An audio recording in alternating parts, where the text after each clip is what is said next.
Why not? Right? Yeah, that was good, actually. I didn't realize that was what you were going to do, but now that I've had a chance to think about it, when I said, okay, you do the opening, it only makes sense that that's what you did. And then I was thinking, should I put it in front of the theme song so that it really starts with Oh, that? yeah. No, that's a good idea, actually. But now I've talked about it, so won't that... Okay, so why don't you do it again? So let's not have played the theme song, and I think you should do it again. I can put the theme song there. Oh, okay, yeah, I'll just slide it over. Okay, ready? No, I still think you have to do it and go into the theme because I think that's funny. So what I'm suggesting is you actually have to do that joke one more time, but it'll be funny because now it'll be I'm leaving all of this in. I think I'm going to leave all this in. Of course, No, I'm doing this like it's in the pod. Okay, because I wasn't sure if you were doing your private me voice. Like, you know how we have private each other voices? No, you can tell like this is my professional voice. That's true, because usually it's a bit more of a baby voice, like, as per my request. A little bit kinkier. You've been very insistent. And also just way more slurs, like way more. Just kinky slurs a lot sort of in the pre-show chatter. Why not?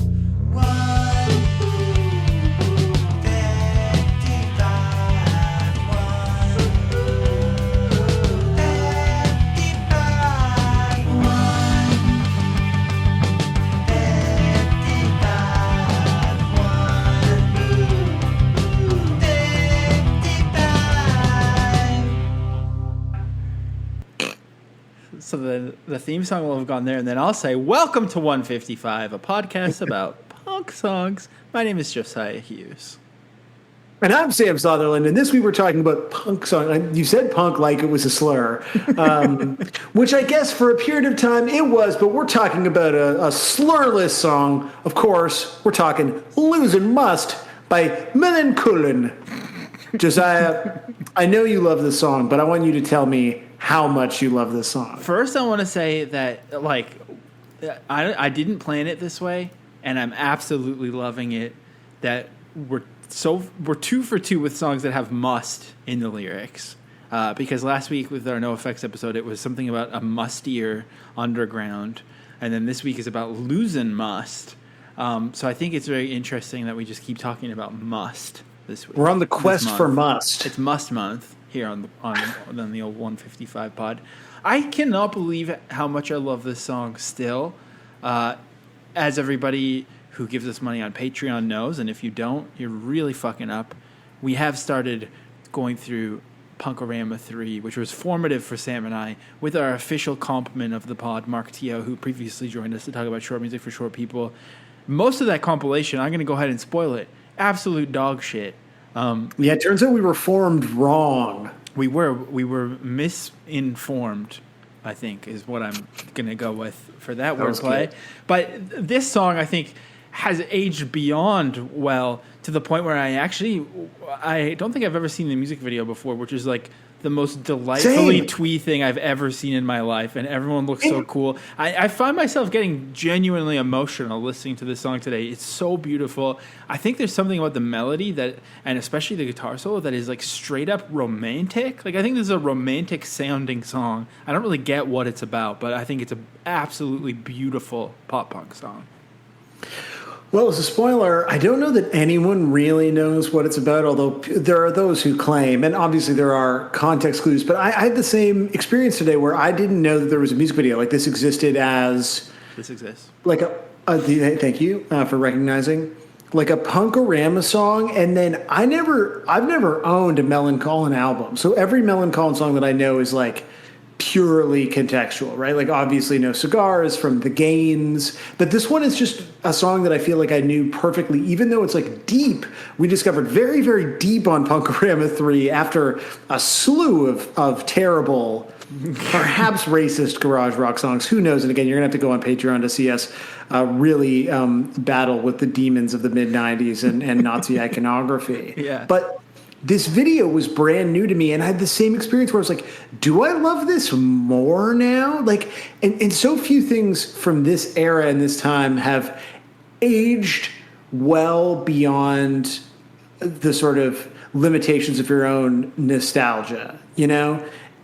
And especially something that's just like a skate punk band from like Scandinavia. Like, there's really no reason that this should be such a like actual perfect little song and perfect video and like perfect moment. And instead it's so fantastic. And all of these other signifiers that I didn't even have at the time are now there pointing to this song being exactly as good as we remember. Like it never he's happened. got a super chunk, shirt on in this video. Yes. Do you just want to listen to it? I turned it down a bit, but I've only seen the video once. So I want to think about some of the things that happen in here. There's like practical effects. You have the super chunk. He has like a perfect mustache, the kind that I dream of. I need to groom my mustache to look like this a little bit more. He looks so cool. He's wearing, I guess it's not vintage at the time, but it looks like a vintage Jordan t-shirt, like Michael Jordan. Yeah. Every single person in the band looks so cool, and then there's like these delightful animations outside of the window. Like, this is so cool. It looks like an indie rock video. Like, it doesn't look like a punk video. Like there's a stop motion fish and like army guy on a shag carpet. Like, this is like an absolute no budget. It feels very Canadian to me, and I think that's because it doesn't feel American. Like there's the thing that jumped out to me the first time I watched it is there's no cut. Like they're showing Nicola, right? It's the singer's name. Mm-hmm. Like I know nothing about Millencolin. Me too. But okay. Also, just the way the drummer is playing, like he looks like he's so bad at drumming. Yeah. He looks like he hasn't learned how to alternate his right and left hand, so he's just kind of hitting the ride with the snare. Why is he holding them like that? Again, they do it differently in Scandinavia, but they don't cut in the video.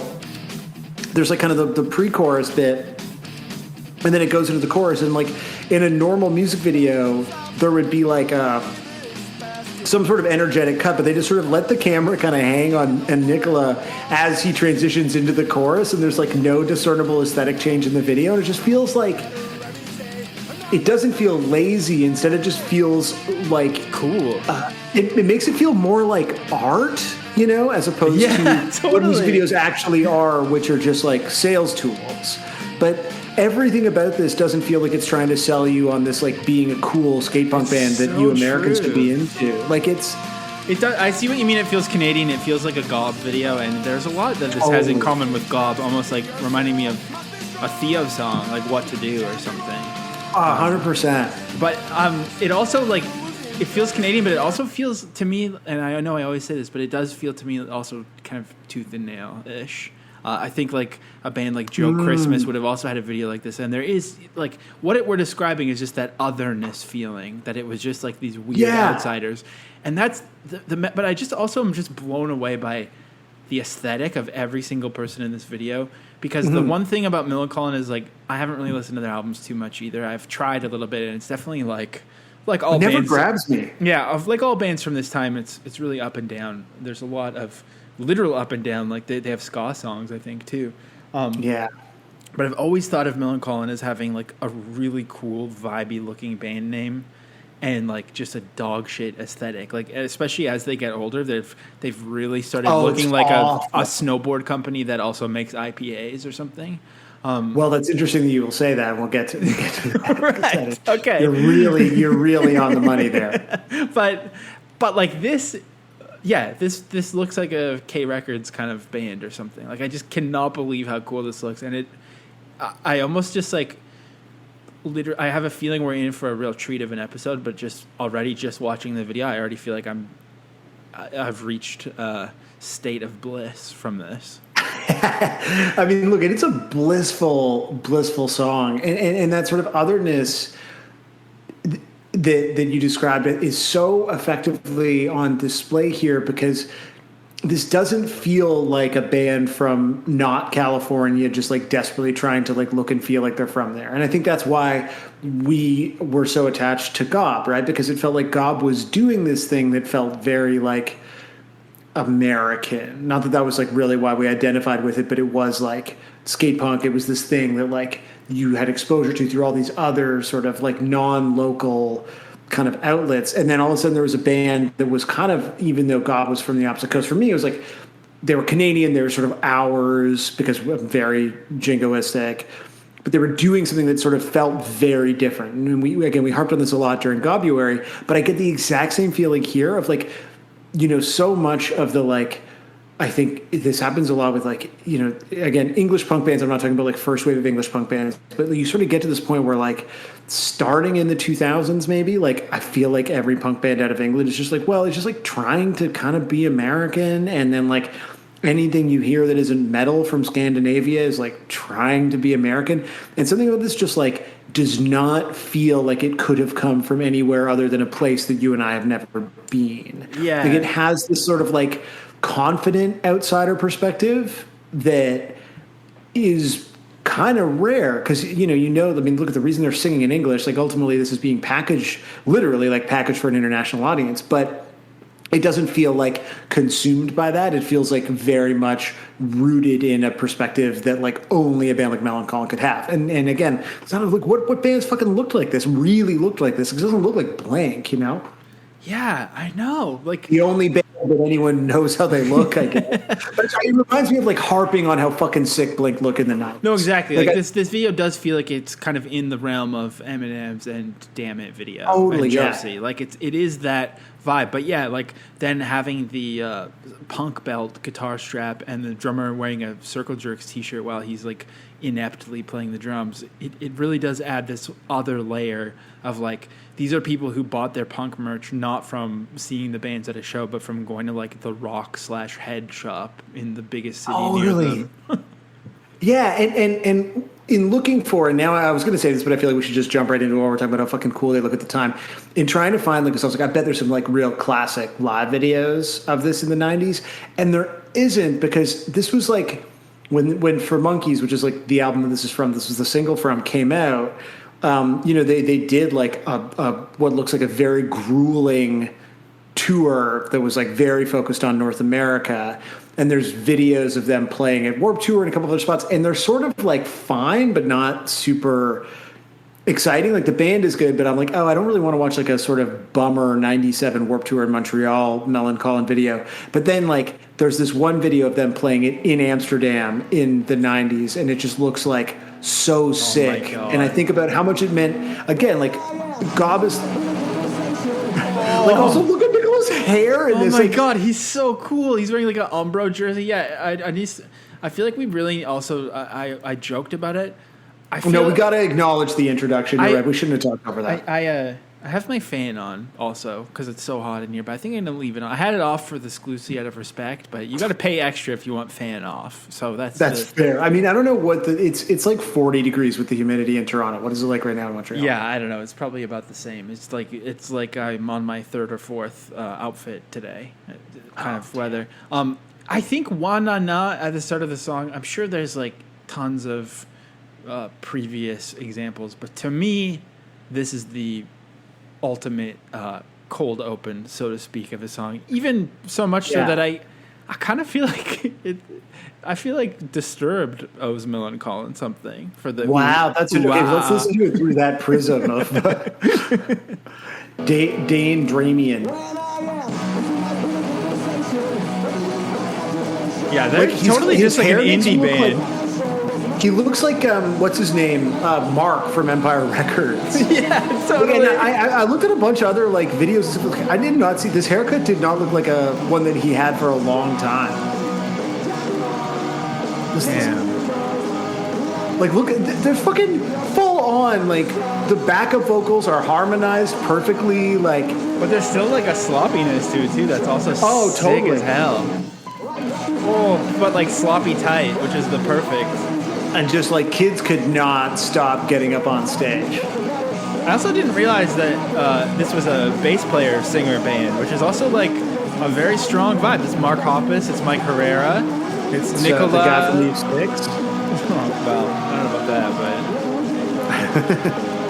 but all your favorite bands. Sorry, this person just got up. Like, look who did this listless stage dive. Just like hanging out. Looked like a zombie walked on stage. Okay, because we're gonna hear it. Oh my god! I think kids like don't know how to stage dive because they're just so fucking Dutch. Okay, this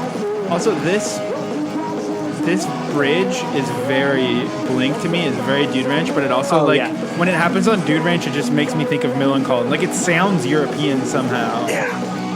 And I gotta say, an unbelievably good bridge. I kind of had forgotten the bridge because it's not. I don't listen to the song like all the time. I used to listen to it constantly. Oh my god, the bridge is fucking crazy. Like the bridge is so fucking good. But also, I gotta say something about this guitar solo, the way that it plays with the scale and kind of drops a little bit is like, I feel like I'm being serenaded in the back of a boat in Venice or something when this it's such a romantic guitar solo. And I think I don't want to spoil the exclusive, but we were talking about guitar solos and I did realize we've never really talked about guitar solos on pod before. So I think we can talk about it a little bit, but I know we talked so much about cum and like not guitar solos. Well, it's kind of the same sort of wanky thing, I guess. Exactly, same result. Yeah. But so you did. We're gonna. You really do owe us money if you listen to this next section of this. So you should go to patreon.com/155. This is a monetized opinion that you're about to express here. But no, it's your opinion is that you don't really like guitar solos.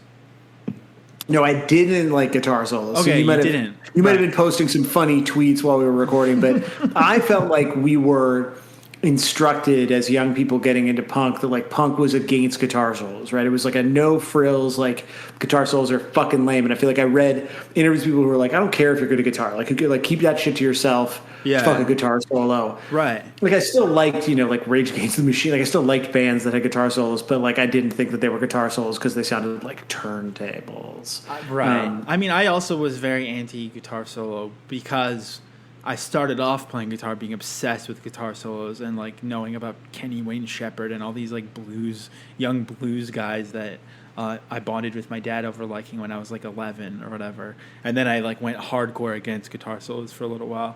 But I think, the anti-guitar solo people who were most famous, I'm pretty sure Kurt Cobain used to shit on guitar solos all the time, right? And then his guitar solos would always just kind of be like mostly copying the melody of the song or whatever. I think that this guitar solo is a perfect splitting the difference because it's not really copying the melody of the song. It is its own thing, but it's also not too wanky, but it's like just finessed enough to be perfect. But it's also just so romantic sounding. I'm just in love with this guitar solo. So that's all of this is to say. Let's just listen to it.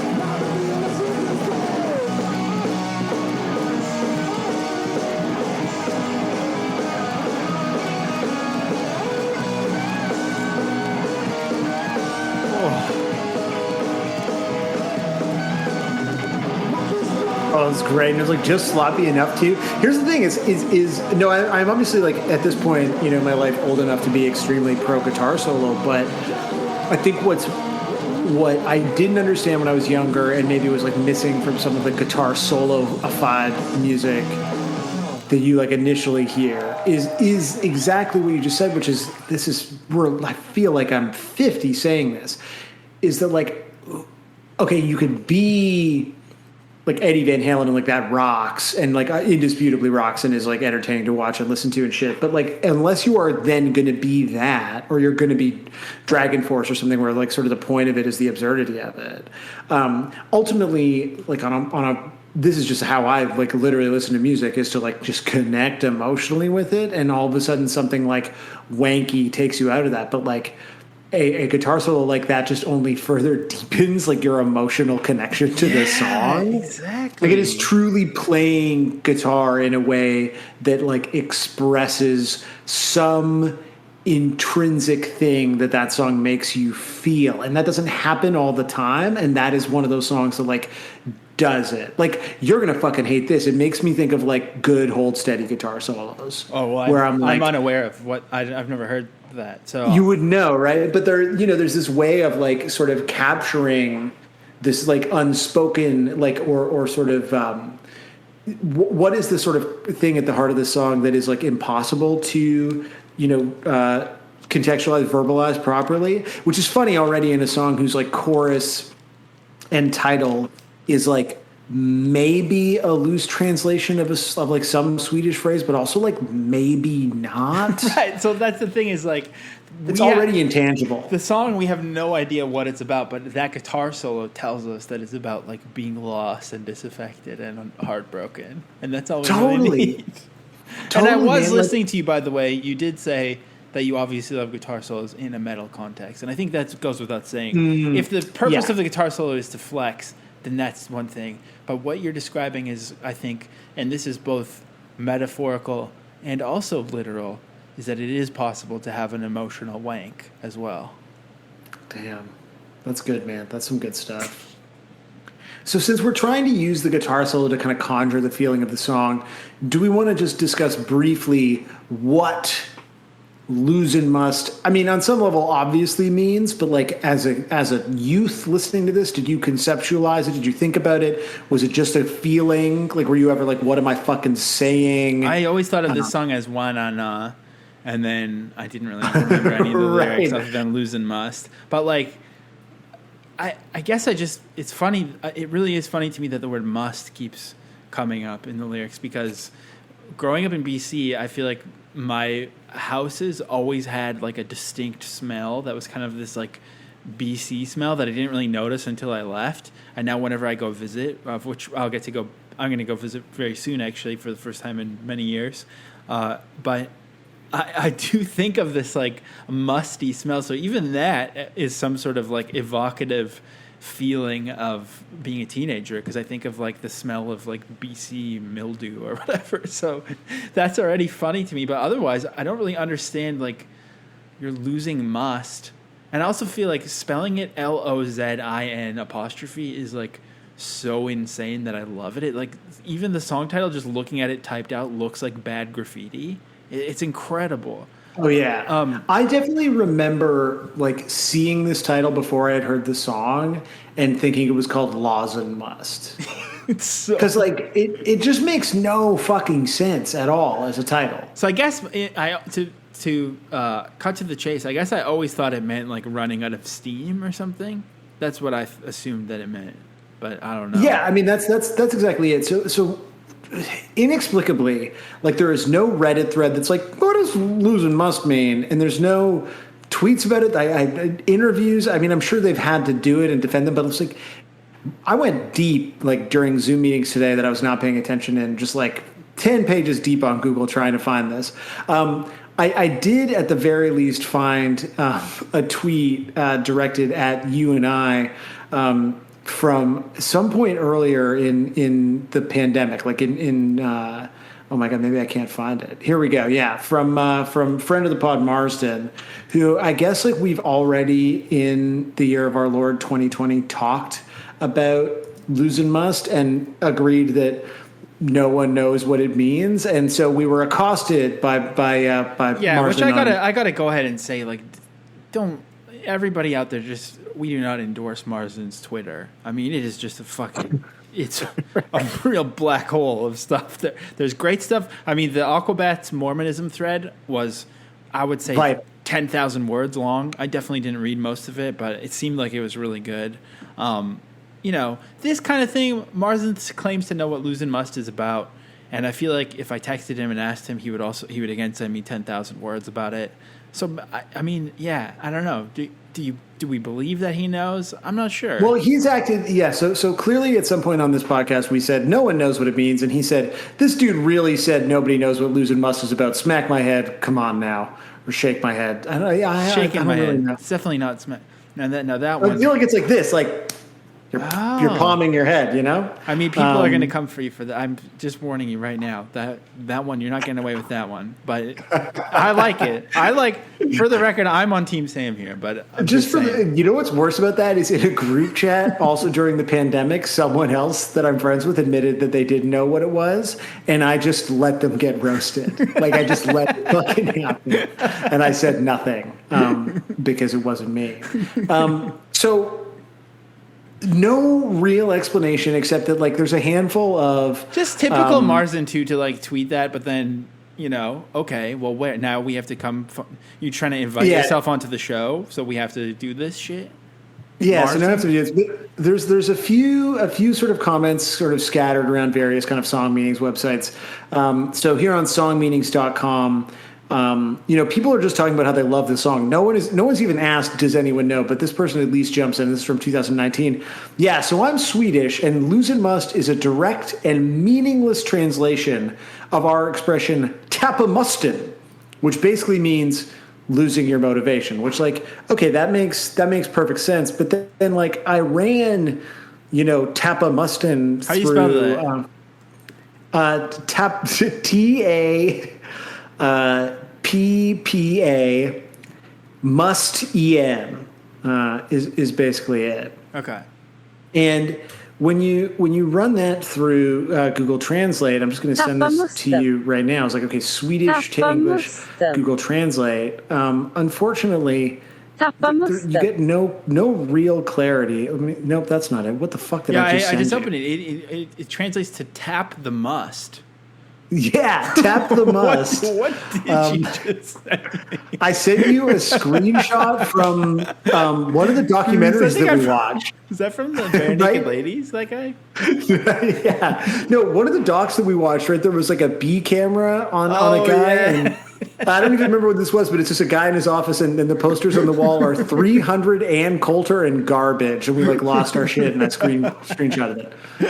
So this is the wrong thing, but yeah, according to Google, tappa musten does not mean losing motivation. It means tapping the must. But again, maybe, colloquialisms, who knows how these kind of cliches evolve. Yeah, that's really weird. Huh. But otherwise, the lyrics make it fairly fucking obvious that's kind of what it's about. So, I did not know what that Disturbed opening was, but it is When I Am is in fact what is being said. Oh my God, I did not know that either. I've had this open for a while. Okay, that's crazy. Yeah, which makes me wonder, do you think that the Disturbed song also has lyrics? I am. Yeah. Let's honestly, because I don't want to step in on your time, but let's slow this down and see if we can parse him singing it. Well, I think this is a song. I mean, spoiler alert. I feel like this is just meant. Oh wow! Whoa! It's there. So I think we can slow down the pod. Okay, try that again. I'm sorry. When I am losing my... That's so cool. That's actually pronunciation. Wow. Oh my God, this changes everything. Yeah, well, do you not like the song anymore? I mean, I feel different. I feel like we need to redo the entire intro now of the pod. So these lyrics, because I think we should, they're also sort of... I remember when there were sort of people that were older than me that were into this band, and they were describing Penny Bridge Pioneers, and they were like, here's the thing, these guys, English is not their first language, and they write way better, smarter English songs than I could ever dream of, which I think is kind of always been part of the narrative of this band, is that they're kind of stupid smart. Mm-hmm. And it's pretty obvious when you get into the song, you're like, yeah, this is a pretty perfect, stupid, smart song. So the first verse is, when I am losing must in a conversation, it makes me use my imagination. Start to think they're after me because I'm as sure as those monkeys hope. I don't know if that's a typo. The chat goes on, like he's saying "sure" like that. Like maybe he is doing some wordplay, changing "sure" to "shore," and he's on an island with monkeys. Could be. Damn. Yeah. Okay. The chat goes on, and I feel smaller. The guys in front of me, they get taller. When I open my mouth again to tell them something more, they answer me with a hockey score, which is and then there's also the great bit in the video where he blasts a cereal box that just says hockey score with his laser eyes. But again, that happens at the end of the video. There's a payoff to the hockey score joke, but it sort of feels again, this dismantled the idea that you can't talk to your the tall guys that about your feelings. Right. I want to tell them something more, and they're like, bro, the Leafs, I mean, that you're literally describing to me Bruce and Ryan right now. They're so tall, and they love hockey. And you can't talk about your feelings with them? You can't tell them something more? You want to go deep? Yeah, I mean, I've never tried because they're always talking to me about a hockey score, so it's just impossible to know. Damn. Well, in verse 2, then, it's clear that Nicola is also a hockey fan. So, well, I have this girl and I make her crazy. When I'm gone, she's bored and lazy. I get a kick from pushing her, but I'm not sure how she feels about it. My favorite hockey team are struggling. It makes my stomach bubbling bad. Their hard time really makes me sad. We've had some fucked up years. Now it's time to wipe away those tears. So I'm less sure about this verse in terms of that read. It's about antagonizing your girlfriend and getting a tummy ache when your hockey team is not doing well. The main thing that always stood out to me in the song was we had some fucked up years, and I didn't really know any of the other lyrics, and I always just again thought that it was another perfect 90s world-weary pop punk. Every song in the 90s pop punk world was like already thinking about how fucked up the years before were, and I was always like, what are you even talking about? Nothing's happened yet. Like... Yeah, well, this is about like when your team's, experiencing a real drought, No playoffs in 5 years, And then of course, we get the chorus. We've ignored the chorus, but the chorus is, of course, must be strong, can't be wrong, losing must. Yeah, you're losing trust in yourself. And then the final verse, it's been a tough time for me this past year. Lots of questions, who I am or what I want to be. I've found some answers. The fog is gone. I feel better every day. And now the feeling is here to stay. Amazing. So the first verse and the third verse are like really thoughtful and interesting. Like this idea of, the fog of depression is lifting and you're feeling better every day and, figuring out who you are. And then the second verse is like, but it fucking sucks when the Leafs are doing bad. I like that, though. It's kind of like it's a song about just like being a shithead who's easily distracted and like you just don't want to commit. I mean, it's the same thing that we were always talking about with Blink. Like he pushes his girlfriend around and bugs her all the time because he doesn't want to like have to deal with his feelings or whatever. It's great. And I also just want to, again, obviously physically pushing someone. I don't know if that's what he means in the song, and that's not what we endorse. I don't think that. I'm going to go ahead and just say there's absolutely, that would be an incredibly uncharitable read of the song. I will say this.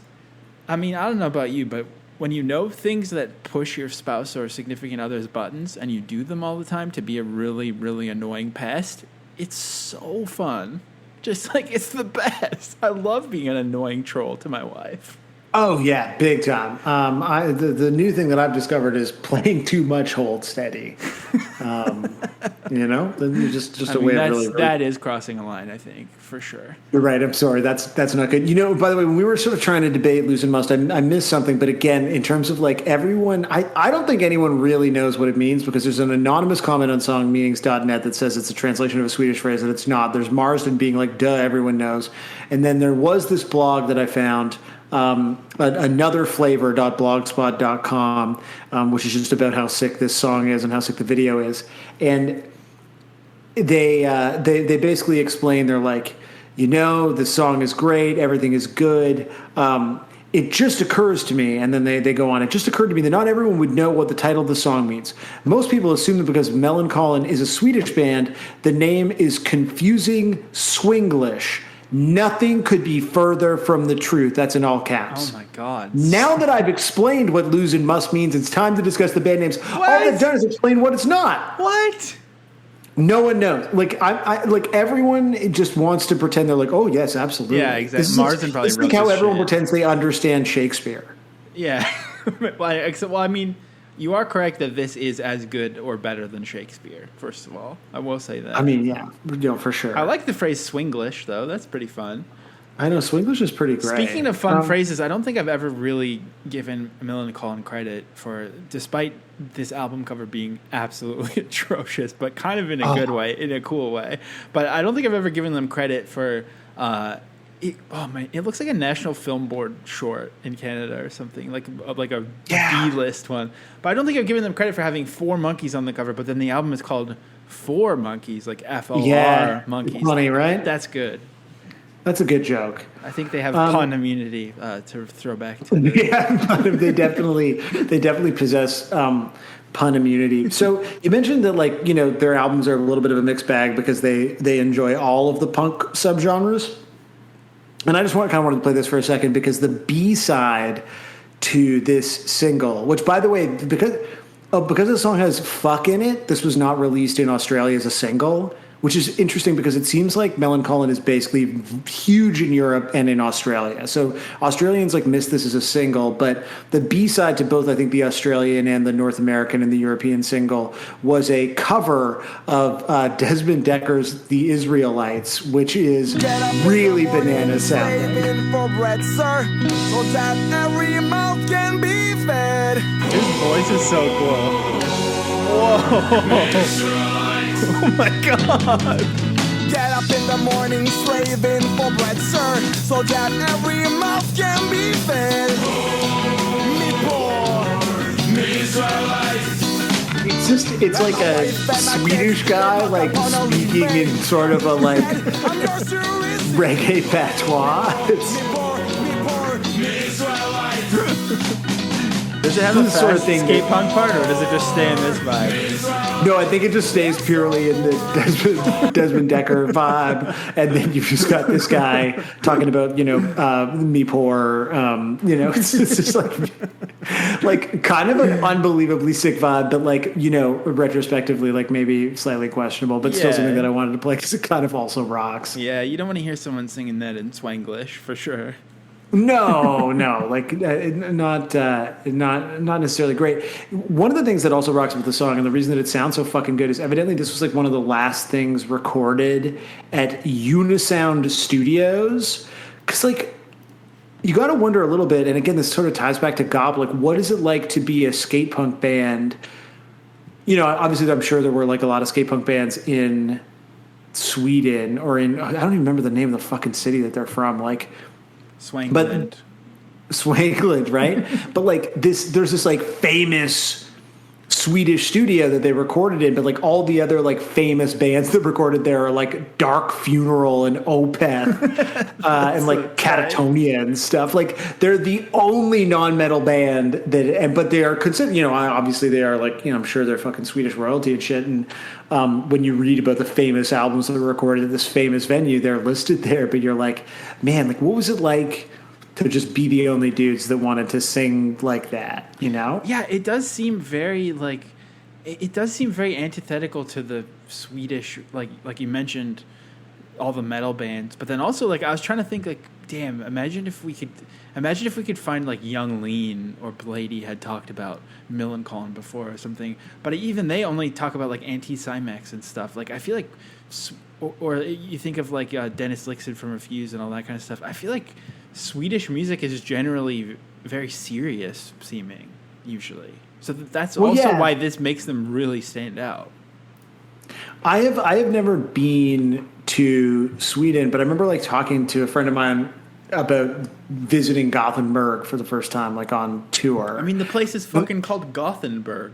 Yeah, and they're like, the minute you get there, you're like, oh, right. Like, of course, like it just looks away. And you're like, yes, this is obvious that that's the exact music that you'd make in this place. The same way that it's obvious when you like see a beach in California, you're like, okay, yeah, like I get it, right? Yeah. That's so and so funny. the idea of like being in that place and you mentioned this earlier where you said that they like literally look like a fucking IPA logo is like literally, I think after this album came out, there's a bunch of things about maybe the band almost broke up as a result of the tour, like before they did Penny Rich Pioneers. I couldn't really find a lot of stuff, but I did find that this is when Nicola moved to Gothenburg, sort of after the end of the Fur Monkeys tour, and fell in love with beer and then subsequently opened up like 2 breweries. So like literally Millencolin is like a big time beer band. I could tell just by the evolution of their artwork is that they became an IPA-S band. Absolutely. And not only that, but I guess there's like a restaurant sort of somewhere in called Bastard Burgers. Yeah, where I was like, there's like a melon burger at Bastard Burger, and I was like, yeah, and yet the song is still untouchably good. It is, yeah, and it's almost like, I guess it's kind of the more natural way to grow, rather than it would be sadder if they were still trying to capture this energy, I guess, but I don't know. It's just kind of, they're just like a completely swaggerless band who has had quite a few moments of sheer perfection. Now, I wanted to ask you something, Sam, because I actually remember this conversation, and this is from 2015, and there was one day where you scrabbled on Last FM that you had listened to 105 Millencolin songs, along with A$AP Rocky and Elliot, and I said to you, 105 Millencolin songs, that's pretty rad. And you said, I was really struggling to empirically determine if Lozin Must or No Cigar is the bombest track. I don't know if you still refer to songs as being bomb or not. I do. I do still say 6 years later. Bomb track. Again, Rage Against the Machine is just always there, you know? But I remember, I think around the time that Marsden was talking with his big yapper, I remember you saying that No Cigar was always your Millencolin tune. But I'm curious where you stand now. You know what? I don't remember that exchange, that scrabbled exchange. I definitely was a No Cigar person. And then, honestly, during the pandemic, because I started putting together these big running playlists, and so I was like trying to tap into, and after like a while I would get sick of the same shit, and I was like, okay, well, what else am I forgetting that I love that'll make me feel like leaving the house, you know? Yeah. And I don't think I had thought about Lozin Must in a long time. Like, No Cigar is like kind of a go-to for me because it is just like, I think No Cigar is just like a perfect fucking song. And so I started putting Lozin Must on all these running playlists, and I was like, yo, is Lozin Must the better song? But I honestly think it's apples and oranges. Like, they are such different songs that I think it is unfair to ask anyone to choose. That's even fair. though I know that you would choose Lozin Must, right? Yeah, I mean, I actually don't really have much of a history with No Cigar. My other Millencolin songs were Mr. Clean because it was on a comp, and 22. But that's the other thing is those two songs are like have the oompa oompa oompa polka beat, as Suki and Lee called it. But this one doesn't. And actually, that's the other thing that I find funny is that this song is almost at the radio friendly. I would have thought of it as like a sellout tempo back when I was a teenager. I guess I heard it early enough that I didn't think of that, but it is still in that zone where it's not like the full oompa oompa beat. But it still has so much energy packed into it that you almost don't even notice, and it does feel like it has the oompa oompa beat. Yeah, it's true. It's like it gives you the oompas without having to give you the oompas, you know? Right, with a little bit of it's oompa. Like, it's like doing like it's like a hands-free nutting, you know? Where like, I'm just going to use my brain. Conjure that feeling. Yeah, I don't know. I mean, I feel like this song, the other thing is some bands their songs are all almost perfect but flawed enough that it almost keeps you striving to find perfection and keep listening. But I think that's why I can't connect with Millencolin's other music, because this song is just too perfect. That sort of makes sense. Like I will, like when a new Millencolin album comes out, I'll put it on, and there's like a general vibe that I like. Like I like how Nicholas' voice sounds. There's always harms. It's a nice time, but there's a perfection to Lozin Must and No Cigar that I, in my cursory visit to their catalog, I never otherwise hear. And so it is exactly that, where you're like, okay, this is good, but like, I don't really care. Maybe this is like to my own detriment. Like I've put on Penny Bridge Pioneers a couple times this summer just to be like, do I like? Can I really? That's the one, right? Love this is that album? the one that everyone loves? That's the one. Yeah. But like, it doesn't pop for me. And again, maybe it's just because I'm like sitting out like barbecuing to it. I'm not really like paying attention, but I don't feel like I was ever supposed to pay attention to those records. So I don't think it's right. It's kind of crazy if you look at the Millencolin wiki. They have like the chart that all long-running bands have, but it's still the same four guys. Like one dude played drums from 1992 till 1993 and then switched to lead guitar, and then a drummer joined, and it's always been the same four guys. That's so cool. Yeah. Oh, also, sorry, I saw that you sent me those tweets, and oh yeah, I thought, sorry, man, this is how much I've lost myself. You do say that "Lozin Must" is the greatest song of all time. And the thing is, when I see my old tweets, usually I'm like, oh my god, what a nerd. But I agree with that. Like I straight up, I can't believe how good of a song this is. Well, you know what I wonder about a little bit here is, okay, so that's from 2015 was when we had that exchange. I can't see the date on this, but this is also something that I found incredibly, though you brought this up again on the Sclusy, is one of your old pop punk SoundCloud mixes that you used to do. Right. And so is this from 2000? Like, were you and I tweeting at each other? Sorry, you know what's great? So actually, you should explain these mixes and stuff, and I will explain how I sort of came across this. But I do want you to know that it looks like there has been one comment added within the last year, which is just fucking garbage. What the fuck? This is the most awful shit I've ever heard. Yes. Oh, congrats, man. There's a little bit of a long con on your part, but you finally got there. But these are good, man. I remember thinking these were fucking cool. I feel like this was around when like you and I started tweeting at each other a lot, because I was like, you know, we had known each other sort of from Exclaim days, but we I think had sort of different taste in music, and then these were like so fucking cool. I was like, yo, is Josiah cool? I mean, obviously. And 4 years determining that you are not, you know. Yeah, I'm actually pretty pumped that this has almost 4,000 plays. And then there's a second one that has almost 3,000. So this is from 8 years ago.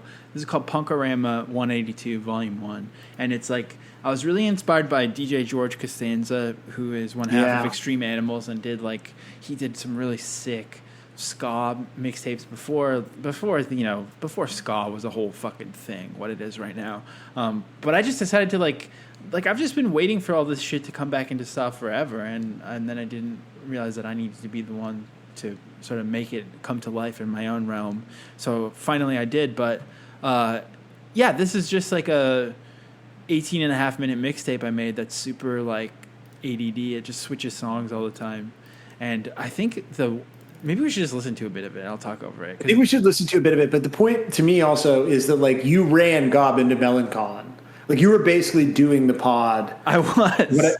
In 2013, by the way, I did the math. I had to use Google. I had to 2021 minus 8, and I determined what year this is from. But like, this is a good. Like, you should post these in the Discord because they are good. Yeah, I think I have before, but I don't know. Yeah, you'll find. Everyone knows. I think I only have a couple things on my SoundCloud.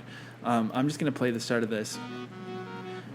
Maybe the commenter was mad because I did this MIDI version of. I like that it's sound coded, so maybe we'll see where they. Yeah, what was the point at which they got pissed about it? You know, it's 21 seconds. So. But this also because I was basically like Googling Millencolin. Yeah, it was right here exactly. Fucking garbage! What the fuck is the most awful shit I've ever heard? Damn, that's so sick. You see what kind of stuff they're posting. Mouse House. But like.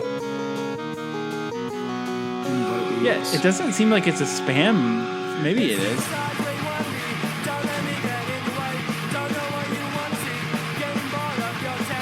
But like the idea that so I saw this and I didn't realize I ended up finding this on your Tumblr, by the way, which I now sick.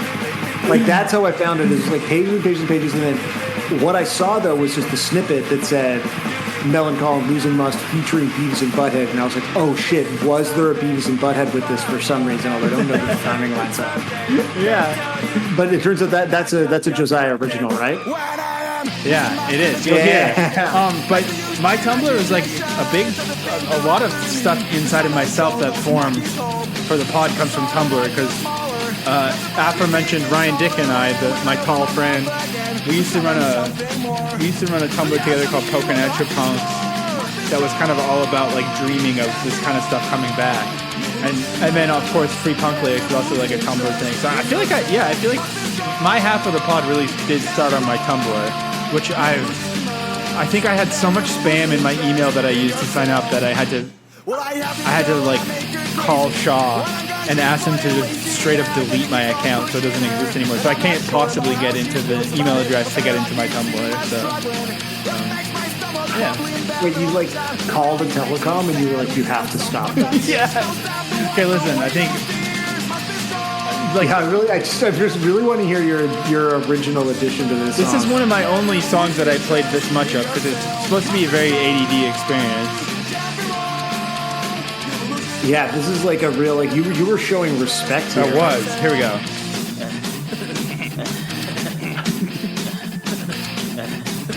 Oops.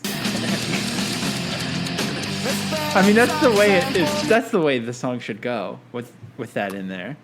Yeah, that's pretty magic. And listen, I got I got one more thing that I want to share.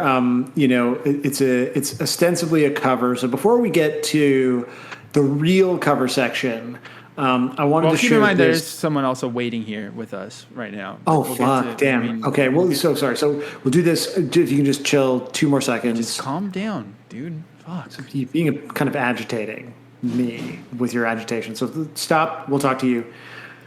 But I did want to share this. I was just looking to see if there were any, because again, it just seems like the era where there might be some good covers. There wasn't a lot. There's, the usual kind of, the usual suspects, but this felt like a pretty magical Josiah type discovery. This is, I believe, the only video uploaded to this channel. It's a Bray's Brother cover, and it appears that sound is going to get this taken down for sure.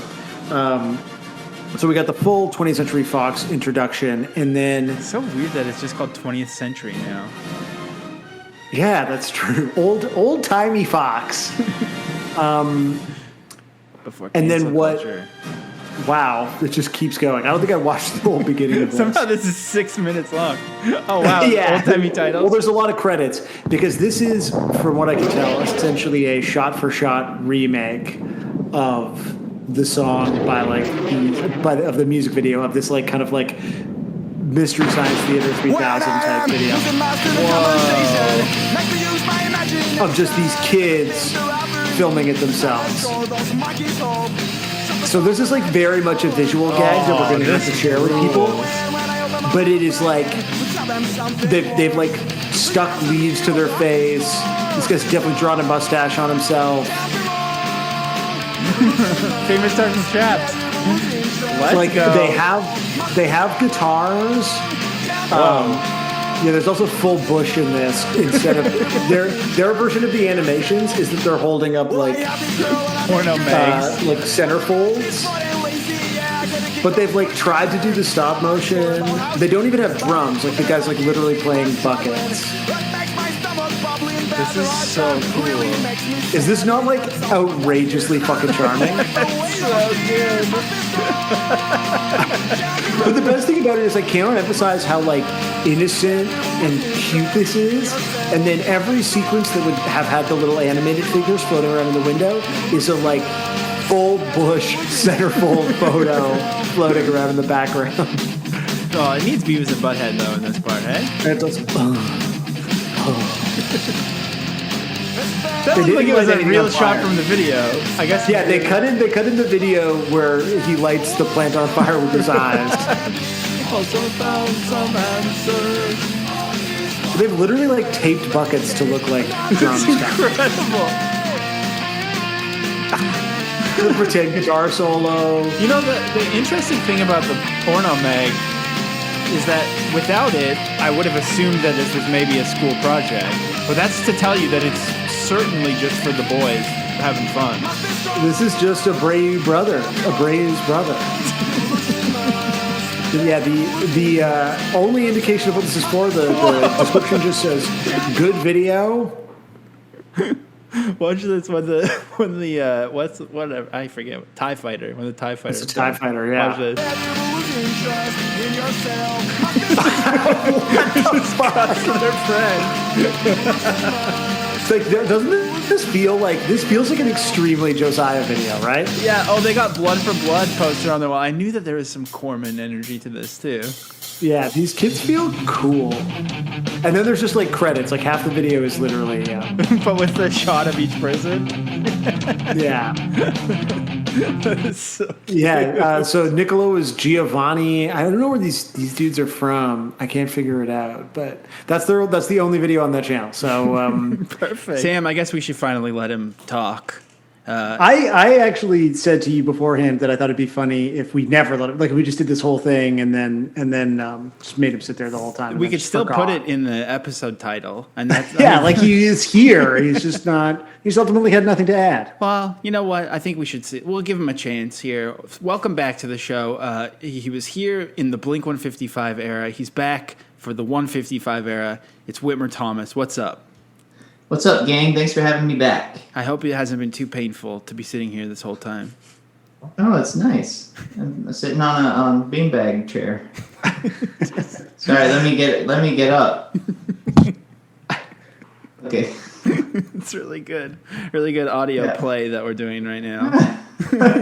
classic radio drama. It's also made me very interested in like perhaps securing a beanbag chair. Like maybe 2021 is like the year that I get into sort of deep No, I sitting. don't think so. Yeah, get that and like a lava lamp. I think the era of luxury is coming to an end. Everyone's going to have stiff chairs because they're going to be going outside again and out and about. It's like time to get austere with your seating, I think. Yeah, I think you're right. We've had a lot of like comedy people on the show before, but I think honestly you might actually be the most skateboarder that we've had on the show, which is kind of crazy considering what we talk about. Oh yeah, well, I mean, I this is like my brand, Right. like skateboard culture. That's my life. Like I'm friends with some comedians who are also good skaters, but they don't project as a skater in the way that I do. Like I cannot shake it. And anytime I'm like as an actor or something, if I have to play like a business guy, it just looks like me in a costume, like a businessman. Right. Like, or really what it is people don't recognize me at all. So like, maybe that's a good thing, but I think I just like read as such like a skater guy that anytime if I like wore glasses, people would be like, well, that's not Wit. That can't be Wit. What's a skater? He doesn't wear glasses. It's true. Yeah, I mean, you are a skater. I guess what I've trying to understand is like, you also obviously love pop punk and punk. Do skaters in general care about pop punk or skate punk anymore? Well, here's what I'll say. I found that it's either like hip hop or punk, for skaters. Okay. And it's like you got the mid 90s skateboarder story, which is like more of a hip hop leaning story. I think it's like big city kids like hip hop, and then like small town people typically leaned more pop punk. Right. I think that's what I'm gathering. Like my New York friends, they're more hip hop. My LA friends, no, actually, this is not accurate at all. If as you're saying it feels. I keep picturing the trailer for the Lin-Manuel Miranda movie In the Heights, where like the manholes in New York City were like turntables. And is it really like that there? Or? I wish it was. Is there any like skater whose identity is sort of maybe bucking those trends and is just like very into jazz, like oh yeah, like the neoclassical skater, That's huge now. There's like lots of skaters whose thing is that they're like an intellectual. Right. Now, but back, as a kid, I just wanted music to be like extremely fast, and I love it to hip hop, but I only liked it if it was fast. If the rap, like the melody of the rapper was like really fast. Like Twista or something. More like Camp Low or something like that. Oh, like, yeah, okay. That like 90s kind of backpack rap kind of time period. But like, yeah, I don't know. I just wanted all the music to be super fast, and I wanted the singer to be like super high pitched. Like Davey Havoc, Right. And so Millencolin, honestly, I wasn't the biggest fan because the singer sounded like so confusing to me. And I only recently, maybe like 10 years ago, I guess, actually realized that they're like foreign, and that makes sense. That like, it seems like a lot of the shit he says, it's just like he heard an American person say it, and now he's like, I'm going to put that in a song. I don't know what that means, but. He does have a very strange. We were kind of describing it. Well, I mean, you were sitting here the whole time, so but we were kind of describing it as being almost like The Strokes, the way that he delivers it. It's so like lazy sounding. Yeah. Something. And now I listen, and he's like great. I love it. And I also watched him do like some acoustic songs, and I'm like, this guy fucking rocks. He's but so like, cool. what is Lozin Must? I don't know. Yeah, we've been trying to figure that out. I mean, as you heard, but yeah, it's like it seems like it's the terms that someone used on one blog post is that it's Swinglish, some sort of bastardization of Swedish and English.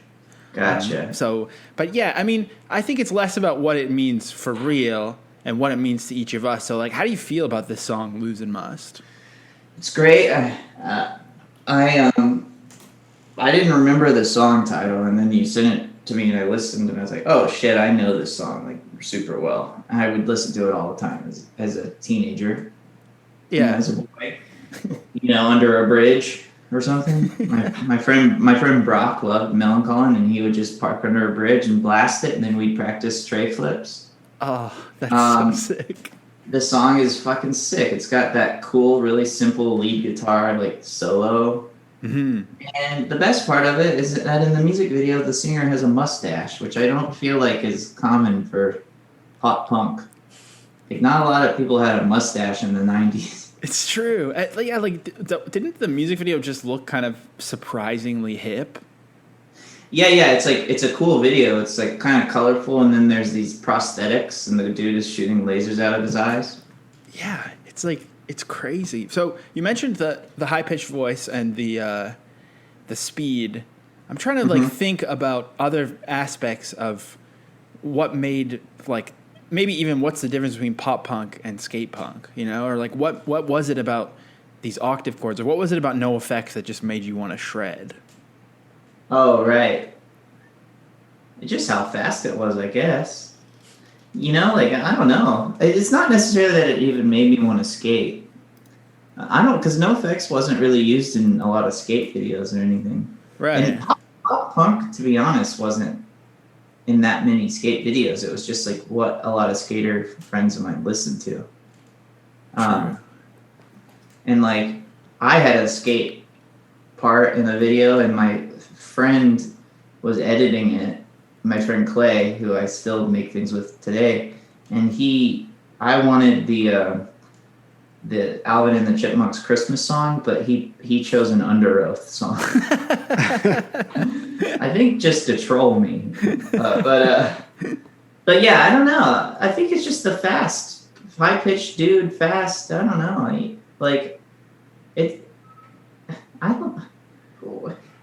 As a kid, I wanted my voice to be higher. I was like, I want to sound like a literal fucking weasel getting stepped on or something. That's what I want to sound like. And now I just want to sound like low and cool, but it's too late for that. Right. Yeah, I appreciate that. Were there any like skate punk bands with a like really gravel voiced singer? Like, because it feels like it sort of came along with the speed because it added this whole essence of like it cuts through, right? Like to hear, or you're like playing the record too fast, you know? Like, yeah.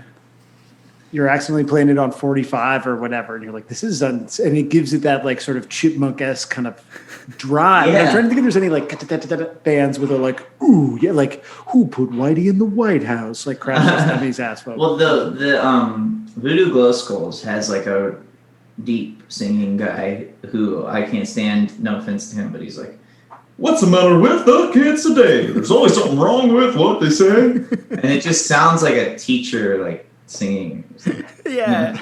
I associate the deeper voice with being like the generation before, like super Gen X. I know like the comedian Chris Locke, he came on the show one time and he was saying he didn't like Blink-182 because he loved like the previous generation of bands like Satanic Surfers, or I can't even remember the name of some of those like older like pre-Epithet pop punk bands that were like, I feel like they all had the more They had adult voices. Yeah, maybe that's it. Like the teacher thing is kind of apt where you're like, no teacher has the Davey Havok voice. Like no authority figure in your life sings like that. And I guess it must have started with like Descendants, and then NoFX at the same time, and then Blink. They just took over and created that style. Like really invented like the style that I guess you associate with pop punk, but the Millencolin guy doesn't really have that voice. He has like just a good singing voice.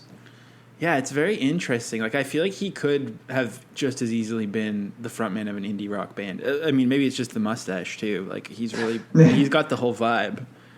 The mustache and the super chunk shirt kind of helps. Yeah, totally. It's really weird. So like, I know the other thing about you is that we talked about it at length last time, and you've already name dropped Under Oath in this. I know that you kind of graduated from this kind of stuff into like a band called like Porcelain Heart for the Wizard or whatever. Like, what was the evolution of your taste from that? Was it just like from going to Warped Tour or something? I did go to Warped Tour in ninth grade. It was the Used headlined. Sum 41, Pennywise. Who else was there? There were some cool bands there. What happened? I think everybody just had a girlfriend that broke up with them, and then we liked Saves the Day a lot, and that was like less embarrassing than what we eventually got into, and we just kind of shifted into like an emo band, and then a screamo band, and then a hardcore band, and then my friends all got super into tough guy hardcore, like just fucking shitty. I didn't like it at all, so. And then I went the opposite route, which was like Saddle Creek, Bright Eyes. Right. And then kind of rediscovered pop punk again in that era. And then have never really, it's always been like, on the top of my list of genres that I kind of always listen to. Right. That's so sick. Yeah. So do you still listen to Millencolin ever? Like, is this ever something that you put on casually? Yes, but only recently. Like, I was saying to Josiah when he emailed me, like, I never got super into them until, they were I always knew them from my pals, but then they got featured. One of their songs is in a 917 skate video that came out a couple of years back. It's Bullion is in that, and I was like, this song is so sick, and so I started listening to Millencolin again, and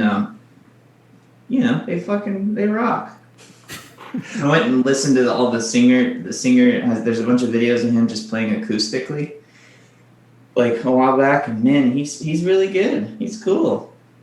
Yeah, I remember liking his the solo lyrics album. are confusing. Yeah, they really are. Well, do you have, like, we debated, as you heard, sort of No Cigar versus Lozin Must. Obviously, there's some other like big cut through jams, but do you have a like is Lozin Must your favorite Millencolin song? Are you a Bullion boy? Like, where do you? No, I'm Bullion. I'm a Bullion boy for sure. Yeah, although this song is great, but I mean, this week has made me realize that I need to spend a lot more time with the whole discography and see what else is hidden in the nooks and crannies, because they've got something that's really, I don't know if it's the Swanglish or what, but they've got something that's different from everyone else. And they got a lot of records. They do. How do you feel about their aesthetic? Because something that Josiah said is that it looks like a snowboard company, which at least is like sort of, I think, culturally adjacent. Their right? coolness died, I think, with the Lozin Must video, visually at least. Like, I feel like they really they went off the deep end. Well, the name too. The name is very. It feels like a skateboard trick, like a melon, I guess, is a skate trick, but like, or a snowboard trick. Yeah, I don't love this era of graphics. Graphics. And a lot of these bands, Epitaph bands, must have just had like whoever worked at Epitaph do these graphics. Like, it's a trip that some bands had such iconic album covers in this era. Like, all those 90s Blink record covers are so good, and it's like, why didn't they ever do one of these lame ass like cartoon ones? There should be an art show of like these record covers and all the hip hop cartoon covers, and like find the similarities in the I don't know what the show would be about, but I mean, if that happened, I feel like the aesthetic would come back eventually. If we start dabbling in it, ironically, it's going to happen. So okay, the last question I have is a little bit political. It's a little bit topical. As are most. I voted for Trump. Okay, that's what I figured. Yeah, I figured from your special. I figured. As the resident skateboarder of the pod now, what do you think about skateboarding being in the Olympics? I know it's kind of people are torn about it. I don't care. Skateboarding is so like, Nike is like the biggest skate company now, so it's like, I don't know. I don't really. I didn't watch it not because I'm like mad at it or anything. It's just I don't really care. I think like when I was a kid in Alabama, skateboarding was illegal. Like if you got caught skateboarding on the street or something, you would get in trouble. Right. A lot of times, sometimes you get taken to the police station or you get your skateboard just taken away by the cops. It was fully illegal. But now that it's in the Olympics, hopefully that won't happen anymore. So that's good. Also, it's like the athlete part of skateboarding I'm not like a fan of. I think of skating more like dancing or something, like an art. Yeah. But there's always going to be like athletes that think of dancing that way or skating, people who like train, like Nija and whoever. So you can't really shake that. So you might as well, or for me, I'm just like, whatever. Yeah. I'll just, I don't watch it, but it's cool. If I was a kid and I got in trouble by the cops, I could just be like, this is an Olympic sport. Right. Yeah. I'm training. Yeah, I'm training for the Olympics. Yeah, I'm trying to land a Millencolin for the first time. Exactly. I have to break into this civic center to skate this handrail so I can get into the Olympics. Yeah, exactly. I think it's really funny that there's like Olympic athletes who are, the next couple of weeks going to come home and get arrested for like skating a picnic table at an elementary school. That's so true. All right. Well, I mean, I think that's more than enough. Is there anything that you want to plug? Or I know you have your own podcast. Like, where should people check you out?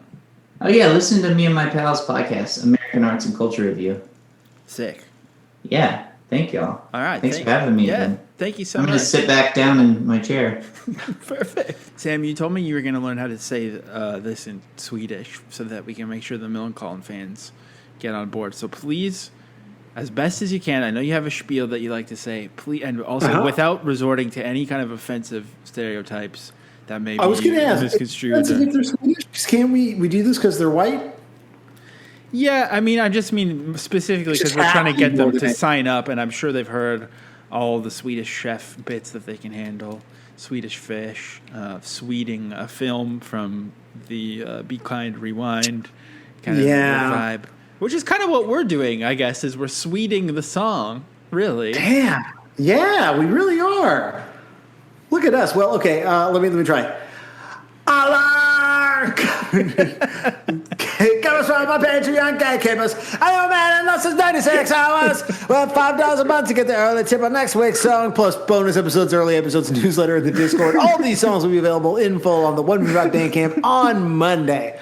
I did not know how to stick the landing on that, but I thought the beginning was pretty strong. How do you feel about it?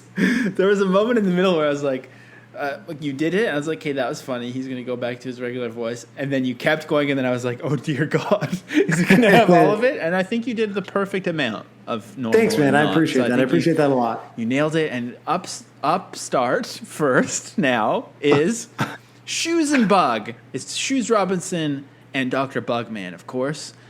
This is Shoes and Bug, pronounced like Lozin Must, sort of. I sent Shoes a scratch demo of this that I thought was like if Yola Tango made a Lo-Fi Beats to Study and Chill To cover of the song. And then he just decided to go and make it perfect.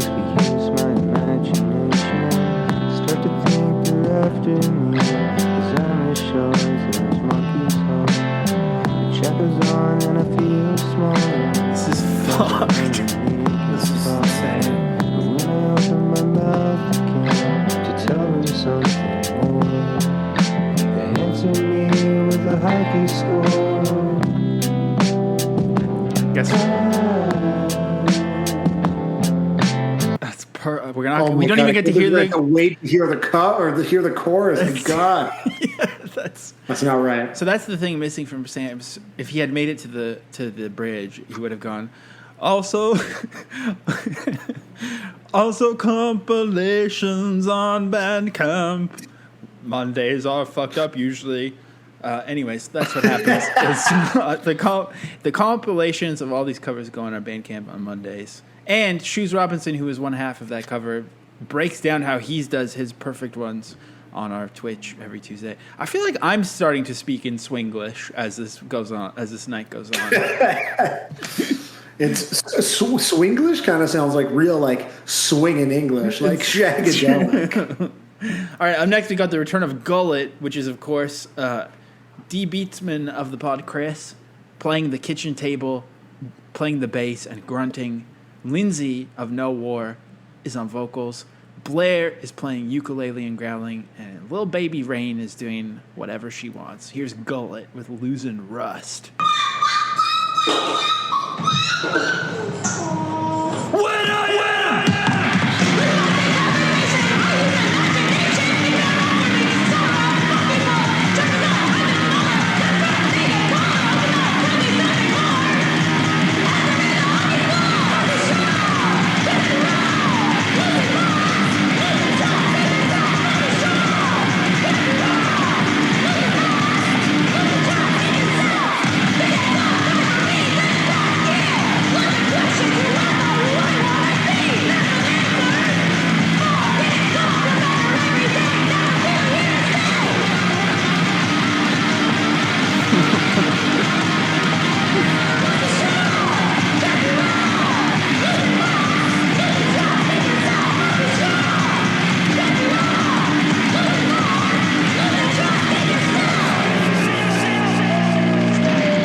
Holy shit. That was so cool. Yeah, that was fucking awesome. I was going to say earlier on, like, all of your notes, first of all, straight up felt like a love letter to me, Sam. I got to say, I've been feeling the love this week. Everything about this, the covers so far, I have a feeling most of the covers are going to feel like they were made just for me. I was going to say it feels like it's my birthday. And you know what? It kind of almost is. I don't want to be. I don't want to be one of those people who has. You're a birthday adult now. I don't want to be the kind of person who makes the whole month their birthday month, but I definitely am that kind of person. But I'm not going to be around when it's my actual birthday. In terms of being, I mean, I'm going to be on the internet, obviously, but we're going to pre-record some episodes because I'm going to see my family. But Lindsay has the. Have you ever had a friend who was born on the exact same day and the exact same year as you? Because that's Lindsay for me. Whoa, no, I have a same day friend, which is crazy. But yeah, same day same and day, year. Same year against God. We man. have this kind of like crazy twin brain, so I kind of felt a special kinship to this one. But so happy birthday, Lindsay, in advance, and obviously I'll say it to you in person too. Or happy birthday, Lindsay. Yeah. And me that all month. So Epithet month is my birthday month also. So, yeah. Okay. I like the idea of you evolving into a birthday month guy. Yeah, and then it's going to eventually be birthday quarter of the year, I think. Oh, of course, yeah. Okay. Your birthday business. Exactly. 20th Century with Lozin Must 3.0. Included are some field recordings of the crowd from the baseball game Sunday afternoon. Wow.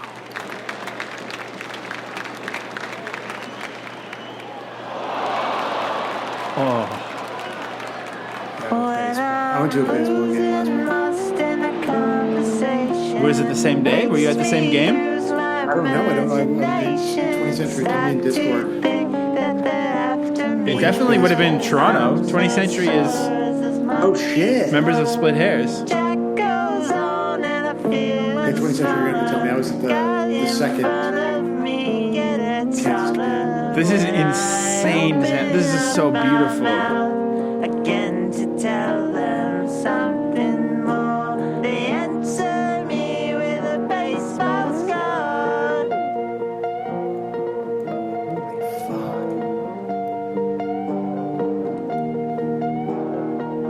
fuck. Every time I hear these covers, I'm starting to get really stressed out because I want it to be like making music of my own, and every time I hear these covers, I'm like, okay, tomorrow I'm gonna play guitar and finally create my lo-fi masterpiece. And then I look at my calendar that I write down and realize I'm once again just doing a brick of podcasting for the entire day.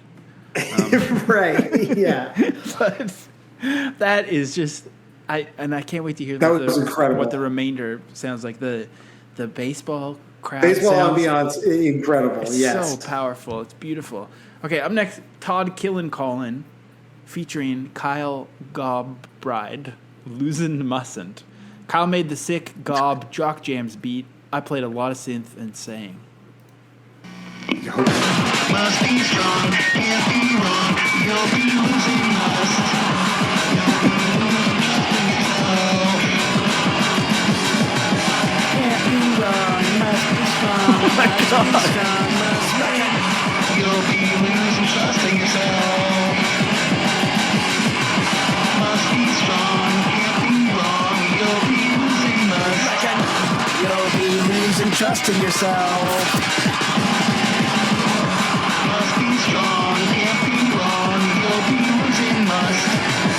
You'll be losing trust in yourself. Can't be strong, must be wrong, must be beautiful.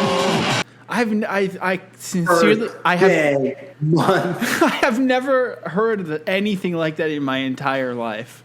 I don't know what that was. It's like the most pumped up, like 200 BPM jock jam version of Gob Soda, then with unsung glam rock American hero Todd Killings singing sort of a reprise of Millencolin Lozin Must, and then guitar squalling feedback.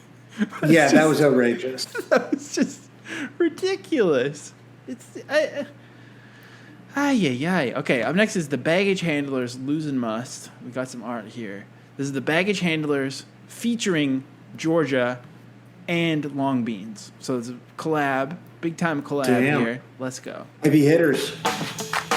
When I am losing must in a conversation, makes me use my imagination. Start to think they're after me, 'cause I'm as sure as those monkeys hold. The check goes on and I feel smaller. The guys in front of me are getting taller. When I open my mouth again to tell you something more, they answer me with a hockey score. Must be strong, must be strong. Can't be you're losing trust in yourself. Must be strong. Must be strong. Can't be wrong. You're losing trust. You're losing trust in yourself. I have this girl, I make her crazy. Oh, beautiful. Oh my God. Yeah. I don't understand how they're all so good. It's frustrating because we're running out of ways to talk about it. In a I know, sense. like that's the thing. Is they're like, oh, this one rocks. Like, oh, but I love this one. Like, Well, you should say that like, it's bomb. I guess you haven't been saying that. As oh, much. right. Okay, I haven't played that. Okay, well, next time one's bomb, I will say that. But yeah, I'm like losing ways to say that they are like Would you say you're losing sublime. Must? I'm losing. No, my must is strong. I am Tapa Musta Mondo right now. That was so beautiful. It had like a camera obscura vibe, I think. And I also think we need to have Georgia's voice on every episode because even when she sings, her accent is just so perfect. It's so good. Oh yeah, Oh, that was so sick. she's been. I think we got to conscript her. Yeah, we need to just keep forcing her to pod. Sure, if she's also modding 2 Discords 24/7, but it's not enough, really. I don't think. No, we would demand further commitment. Normalcy, losing what? I messed with the bowl and got the horns. Now there's a trombone solo where my guitar solo should be. So we're gonna start at 2:15 here. Let's go. It's been a tough time for me this past year. Lots of questions about who I am or what I wanna be. But I found some answers. The fog is gone. I feel better every day. Now the feeling is here to stay.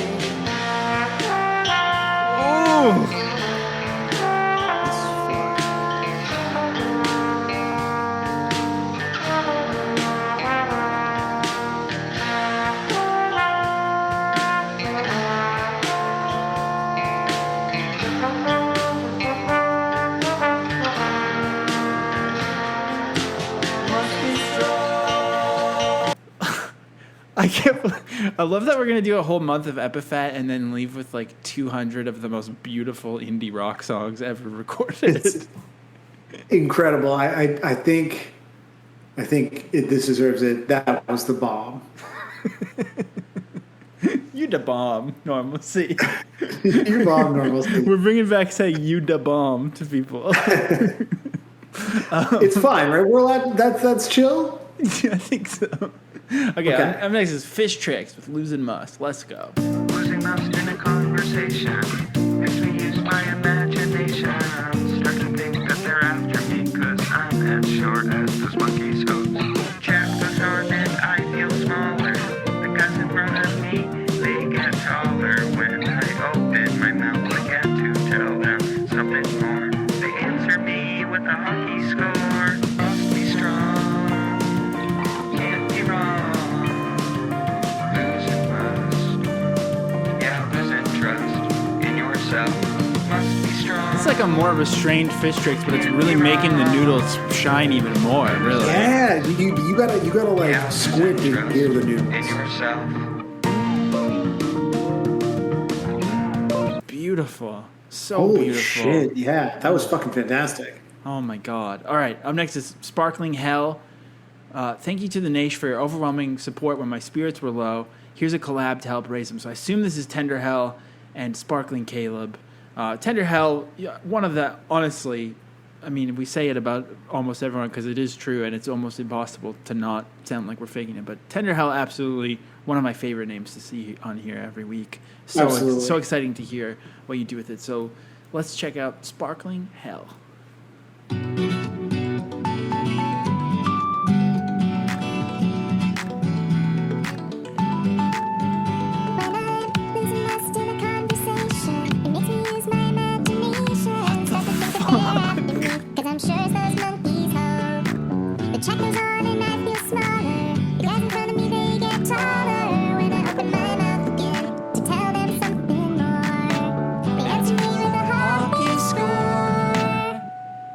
Must be strong, can't be wrong.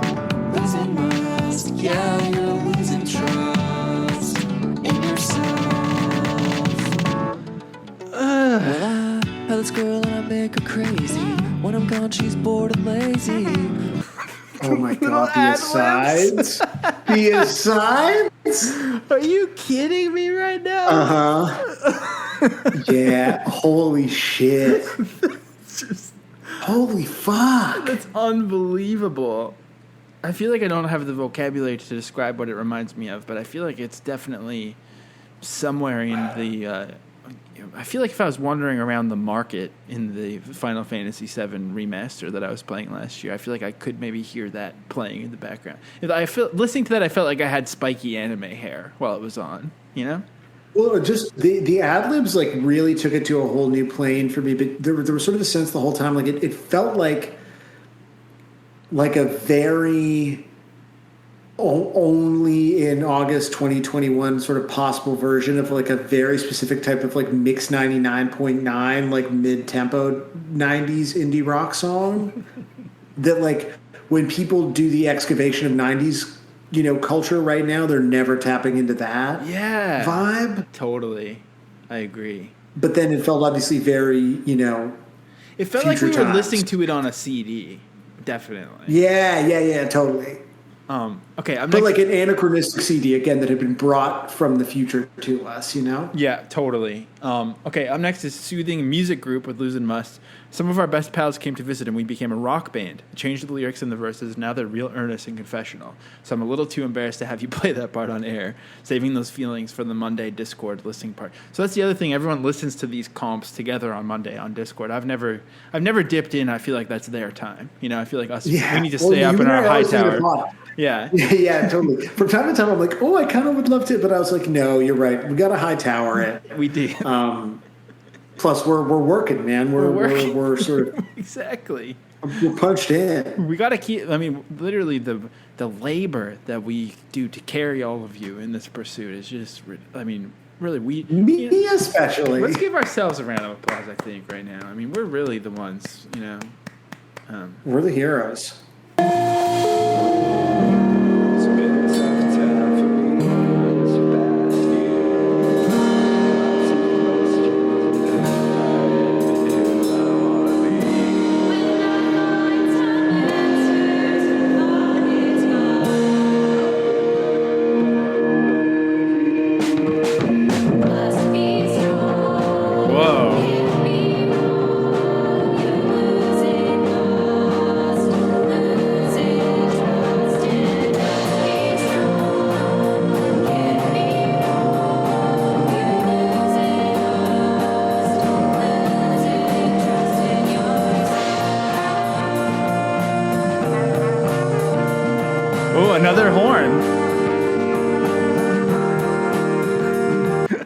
The soothing Just version. imagine we were doing like the old pod, and we were doing an episode about this, like, and imagine you found that. I know. Like, I'm just thinking, like, devoid of context, you're just on SoundCloud today, and you're like, Lozin Must cover, and you hear that. Like, wouldn't it fucking just destroy your brain? I mean, it already does, but yeah, maybe we're creating this for the future, whatever the future version of Blink 155 is to discover. But I was just gonna say, I love that Soothing's version of becoming a rock band is still just like this delightfully sweet and melodic and harmonious, like beautiful music. It definitely, totally, it wasn't yeah. rock. I was worried they were going to be rockin', and I'm glad that they weren't. Instead, it just sounded beautiful. Oh my God! Up next is the return of Greenlaw, Brooks, and Robinson. Of course, that's Holly, Simon, Ryan, Shoes, and Moon. Is it a quintet? Yes, it's a quintet of people. Of course, only 3 of them get their names in the on the marquee, but that's neither here nor there. I don't want to cause any fights, but I mean it's kind of sus also, kind of fucked up. But either way, we're starting 1 minute and 3 seconds into this.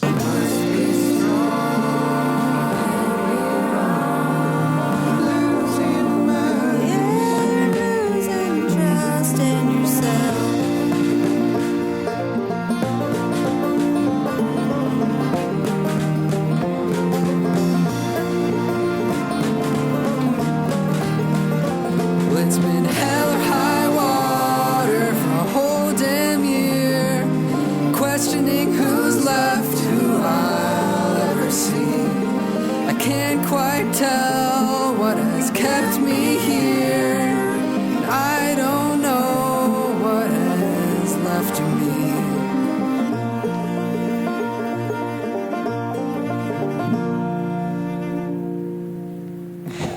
Okay. People are okay. I can't wait to hear the emotional lyrics in that other song and that other cover too, because I feel like people are really tapping into the energy of the romantic guitar solo and giving it their own, English versus Swinglish, and it's all making more sense. It's very wistful and beautiful song. Yeah, totally. I feel like everyone is remembering times when they've been tapamusted in their own lives. It's true. It's coming through. Up next is Tomorrow Problem, which is Matt, my good friend from Montreal. As always, felt absolutely indifferent to this song to begin with. I actually found it a little annoying, like a lot of Millencolin, good as it is. But I got emotional recording the last choruses. It also made Kristen cry. Now it's my favorite song. Thanks, 155. Oh. Well, I mean, sorry, Kristen. I didn't mean to make you cry, but, I did. When I am losing must in a conversation, it makes me use my imagination. There it is. Start to think that they're after me, 'cause I'm as sure as those monkeys. It's also a mental song. The chat goes on and I feel smaller. total The guys in Rental front of me, vibe. they're getting taller. When I open my mouth again to tell them something more, they answer me with a hockey score. Must be strong. Yes! Oh my God. Yeah, you're losing trust in yourself. Must be strong. Can't be wrong. It's so good. Losing trust. Yeah, you're losing trust in yourself. Well, I have this girl and I make her crazy. Oh, there's still 3 more minutes of that absolute bliss. Holy shit. That's not fair. That is That just... was fucked up. That was the bomb. That might be in my quest to discover the bombist. I mean, there is none more bomb. I feel like rocked by that. Me too. Truly. I actually can't I mean, I've just been grinning all damn night from this shit. It's so much nicer than all the racist rockabilly we were listening to earlier with I Martha. know. I think that's the other thing is we hit a low point there. So much Nazi iconography. I feel like that some of that might be not coming until next week. So there's lots of Nazi stuff behind the paywall. Pay now, pay later, please. It's a lot of uncomfortable chatter in the Sclusy. Teen Jazz, Lozin Must. My earliest memory of Millencolin is blasting Penny Bridge Pioneers at the skate park as a 13 to 14-year-old. They're so good, and how cool do they look in the Lozin Must video? Amazing. So true. So true. My cover is fine, I guess, but working on it just made me want to skate to real Millencolin instead. Damn. It's kind of a new way to undersell your cover, but in a cool way that I respect. I'd rather be skating. So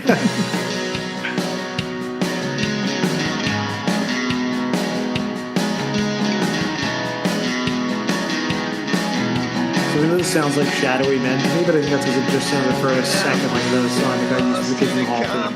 Oh, yeah.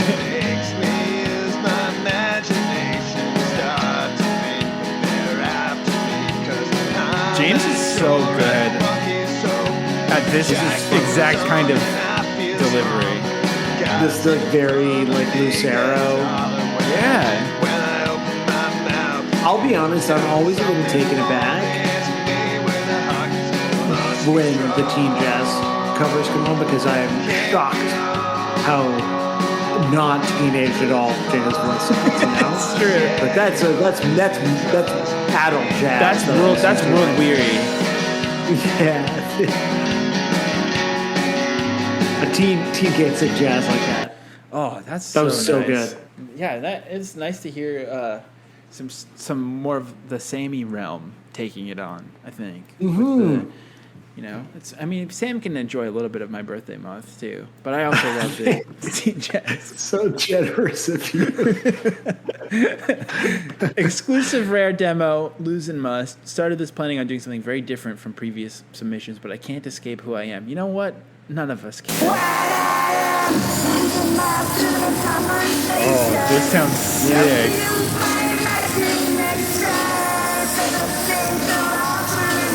Slowing down the Swanglish is crazy.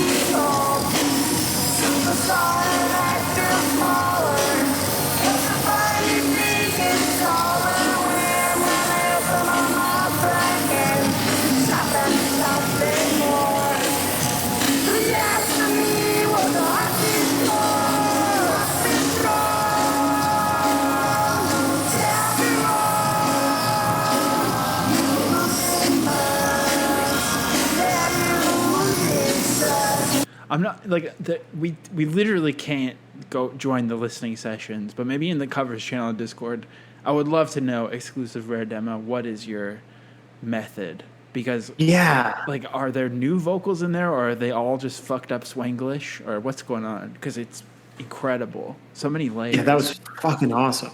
That sounded more like the bomb had gone off on the track. A real that was post bomb. It was post bomb. I hate when my post bomb on Twitter. DRMC Lozin Must. Wow. I don't even want to spoil this one. Actually, maybe. Oh wow! Yeah, who just play it? Just play it. Okay, just play it. here's DRMC. We should say who it is. Yeah. DRMC. Dude Ranch Meets Come. Let's go. When I am losing must in a conversation, makes me use my imagination. Start to think they're after me, 'cause I'm as sure as these monkeys hold. The chuckles on, I'm feeling smaller. The guys in front, yeah, they This is so cool. This is like the perfect execution of this idea. The shout out something more. They answer me with a hockey score. Must be strong, can't be wrong. Oh my god! Must be strong, can't be This is crazy.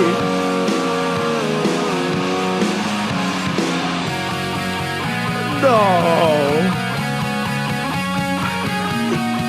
Come on. well, I have this girl. That's DRMC says, I recently heard on an episode of Music Explained that Weezer was heavily influenced by Millencolin in the early 90s. Weezer actually covered Lozin Must during the Pinkerton sessions, but it was never released. That was unbelievable. Still another 2 minutes of that puppy, too. Oh, my God. This is going to be a great competency. That was really fucking good. I got nothing else more clever to say about it. Yeah, my jaw was dropped. Up next, Shawn Mendes' lawyer's best friend with Lozin Must. Ooh. 2 jumps in a week.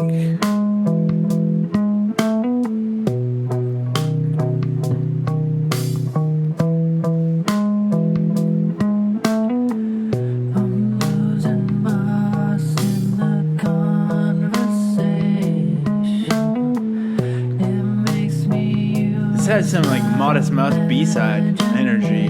Yeah. Slinky. to think that they're after me. Oh, so small as those monkeys be. The track goes on. This is so interesting. What's gonna happen with the next 2.5 minutes? The guys in front of me, they get Well, we won't know till then. I feel like that was almost referencing a specific Modest Mouse song, but I don't know. I feel I like feel like there's like something under my skin. from this I pure feel like my slink, body has been infiltrated, you know? from Shawn Mendes's lawyer's best friend. Yeah, that conjured a vibe, but like now I feel like I need to sort of like burn bugs out of my skin. Kind of like the music video then. Yeah, exactly. It's transported me to the exact right place. Tightrope Tiger, Lozin Must. We're starting at the 1 minute mark. Let's go. I have this girl and I make her crazy. When I'm gone, she's bored and lazy. I get a kick from pushing her, but I'm not sure how she feels about it. My favorite hockey team is strong. Whoa! It makes me so Ooh. bad. Their hard times make me sad. We had You know some fucked up years. Now it's time to wipe away those tears. Must be strong. Ooh.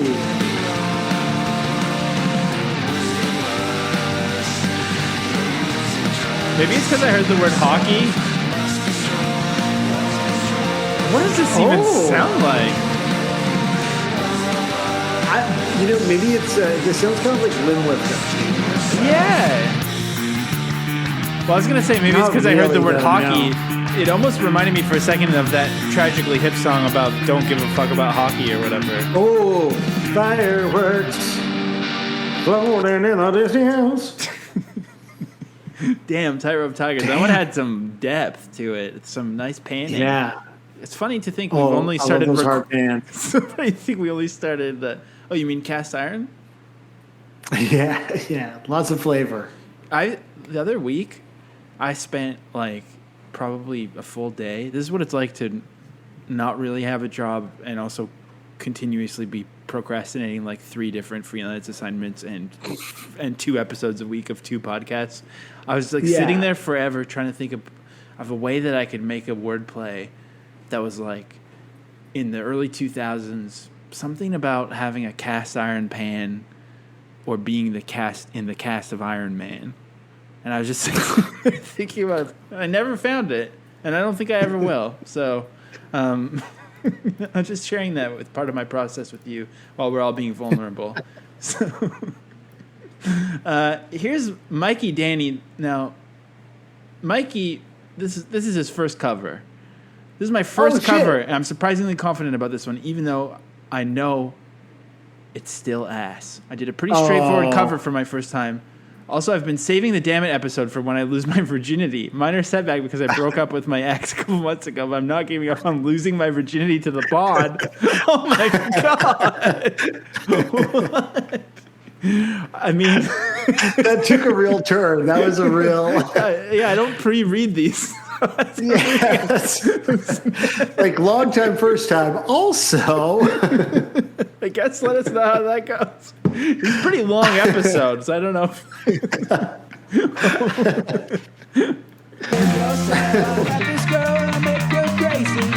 Yes, Mikey. okay.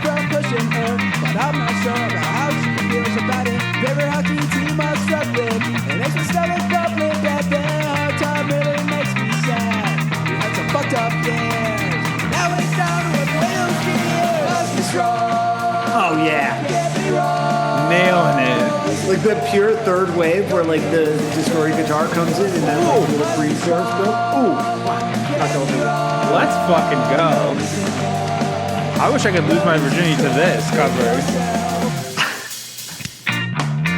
Yes. Wait, you had sex before me? We'll finish this conversation off pod.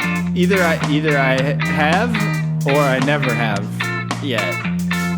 Oh, right. Yeah, that's true. That was not a joke. That was a very sincere. If only I could.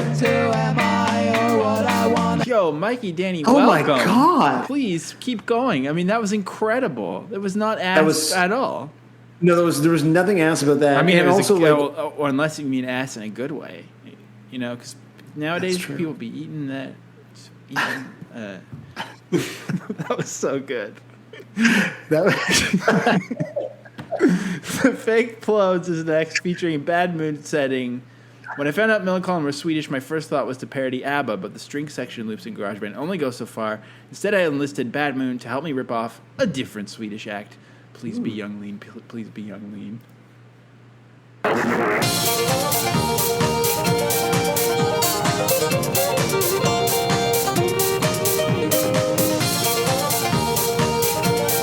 Pretty sure it's not Young Lean. is this like the Cotton Eye Joe band? Losing Must in the conversation. I think Makes so. me use my imagination. Start to think they're after me.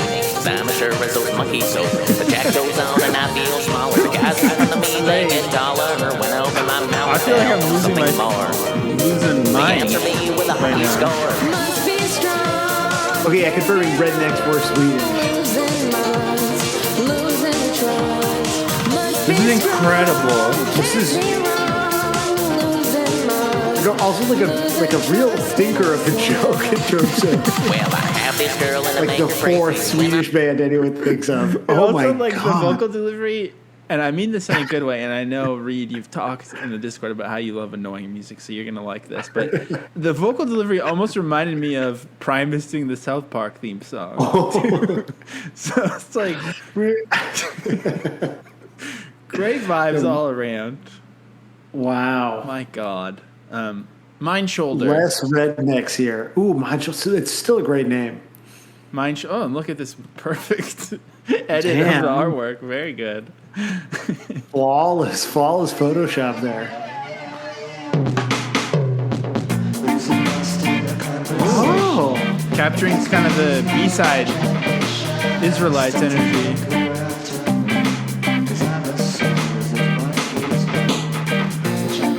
Whoa.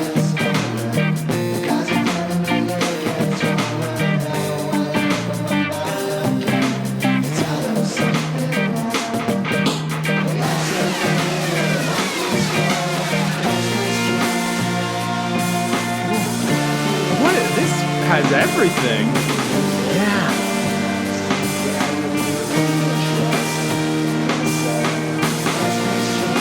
Like borderline trap drums too. Yeah.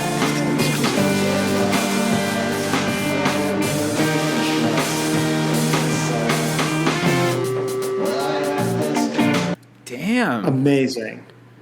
That makes me feel like it's going to be a really good summer, but summer's basically over. So I guess we probably Yeah. should have done this like 2 months ago. Mid-August. Yeah, this we fucked up. It should have been Green May and Epi June.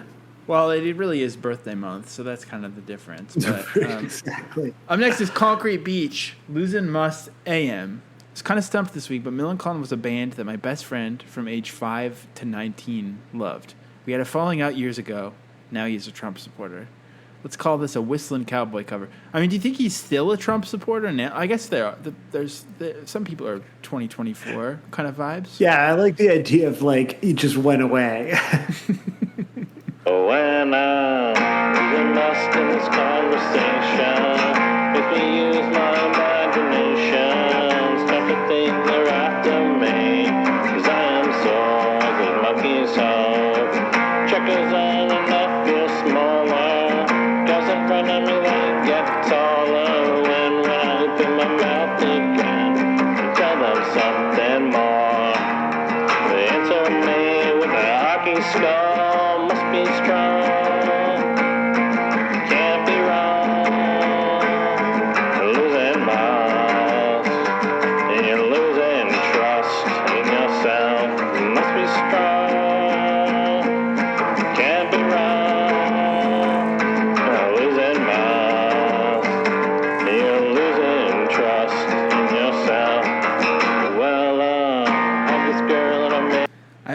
feeling the whistling cowboy is going to come in with the guitar solo. That would just be so. I hope beautiful. there's no whistling. I hope it's just like a total red herring.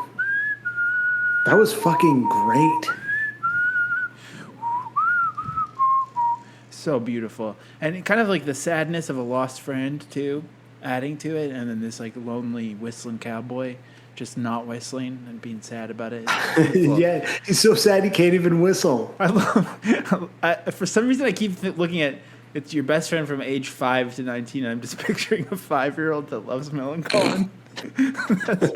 It's really doing something for me right now. Or like, are you picturing it like there's a 5-year-old who loves Millencolin and then also a 19-year-old, and they're like, well, this is going to be a hard friendship for us to maintain. It is, and then the 5-year-old becomes a Trump supporter, and you're like, fuck. He's always such a dick. and also, it's the boss. It's the boss baby. Of course, this whole scenario. I've just been thinking it's the boss baby. Well, here's the real boss baby. Boss baby Damn. Tyler. That was such a good segue. I was super impressed. When I'm losing must in a conversation, makes me use my imagination, start to think they're after me, 'cause I'm sure as those monkeys hope. The track goes on and I feel smaller, guys in front of me, they get taller. When I open my mouth again to tell them something more, He's kind of turned it into like a clever Randy Newman song. Hockey scores. Whoa. You're going to diss Randy Newman.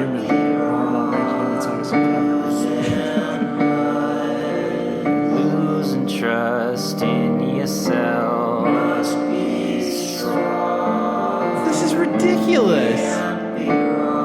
Come on, baby Tyler. This is the best set of covers yet. And last week was previously, I think, probably. Yeah, though I feel like they're always high watermarks, but like this is a new one. It's ridiculous. I'm pretty sure. Yeah, also because there are so many too, and they're like that's the thing. There's more chances to fuck it up, and it hasn't happened. Yeah, it's a tightrope, but it's just like the diversity too of the way that it's been expressed is so interesting. I don't know, I'm just like I'm amazed. Yeah, it's true. Okay, here's I'll see you later with Lozin Must. This one's 7.5 minutes long. Let's go. Classic.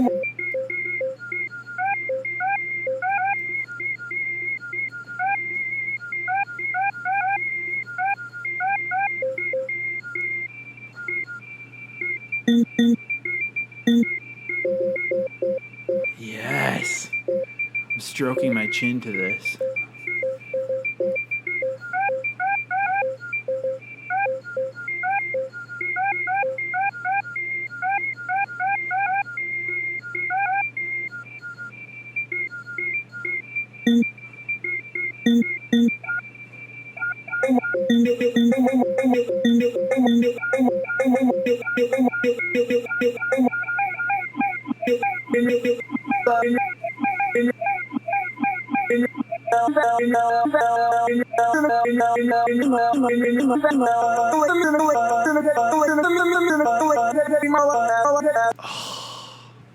Wow. Okay, I really want to hear where that goes. Some like that's what stuff like Matmos or the books always needed was more of a Swanglish skate punk influence, in my opinion. Yeah, totally. Yeah.